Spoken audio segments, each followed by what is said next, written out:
AI มันอย่างใส่แนวใดแล้วจะไปหามันได้อยู่ใส่อันนี้ก็คือคำถามสำหรับคนที่ยังบ่ฮู้และบ่เข้าใจว่า AI มันเป็นอย่างกันแท้บางคนอาจจะคิดว่า AI เป็นหุ่นยนต์หรือ AI เป็นคอมพิวเตอร์ที่มีการฝังชิปหรือฝังโปรแกรมที่มีความสามารถของ AI อยู่ในนั้นแต่ความเป็นจริงแล้ว AI มีความสามารถหลายกว่านั้น AI อยู่ทั่วทุกที่เจ้าอยู่ในโลกใบนี้เจ้าสามารถใส่ AI ได้ทุกทีทุกเวลาเลยด้วยโทรศัพท์ของท่านนั่นเองวันนี้เจ้ารู้แล้วว่า AI เป็นอย่าง AI อยู่ใส่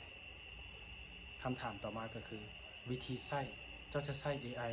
ไผอยากรู้วิธีใส่ AI และความสามารถของ AI สวยเฮาหาเงินแนวใดกดไลค์กดติดตามเดี๋ยวเขาจะมาเรียนไปพร้อมๆกันค่อยจะเป็นคนสอนเจ้าเอง